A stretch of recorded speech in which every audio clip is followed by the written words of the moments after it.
Pawan చెప్పేదొకటి చేసేదొకటి. Non political party స్థాపించానని చెప్పి దానికి political touch ఇచ్చారు. అందుకే ఆయనకు దూరంగా వచ్చేసా.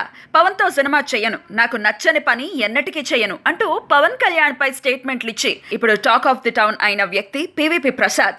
నిర్మాతగా, పంపిణీదారుడిగా పీవీపీకి ఓ స్పెషల్ ఇమేజ్ ఉంది. ఆయన చాలా సినిమాలకు డబ్బు కూడా సర్దుబాటు చేశారు. పవన్ కళ్యాణ్ జనసేన పార్టీ పెట్టినప్పుడు కూడా ఆర్థికంగా సపోర్ట్ చేసింది పీవీపీనే. నవటల్లో పవన్ ప్రెస్ మీట్ పెట్టినప్పుడు ఆ ఖర్చంతా పీవీపీ అకౌంట్లోకే వెళ్ళింది. పవన్ పార్టీ పెట్టిన తొలి రోజుల్లో వెంట ఉన్న వ్యక్తి ఇప్పుడు సడన్ గా రివర్స్ గేర్ వేయటం అందరినీ ఆశ్చర్యపరుస్తోంది. అయితే పవన్ కళ్యాణ్ ఫ్యాన్స్, ఆయన సన్నిహితులు పీవీపీ మాటల్ని అస్సలు పట్టించుకోవటం లేదు. విజయవాడ అసెంబ్లీ సీటు దక్కించుకోవాలన్న పట్టుదలతో పవన్ పక్కన పీవీపీ చేరాడని, అప్పట్లో పవన్ చేత చంద్రబాబు నాయుడుకి రికమెండేషన్ చేయించుకున్నాడని, అసెంబ్లీ సీటు దక్కని పక్షంలో కనీసం రాజ్యసభకైనా నామినేట్ చేసేలా చూడమన్నాడని, అది కూడా చేజారిపోవడంతో పవన్ ని వదిలి వచ్చేశాడని, అందుకే ఇలా విమర్శలు గుప్పిస్తున్నాడు అని చెప్పుకుంటున్నారు.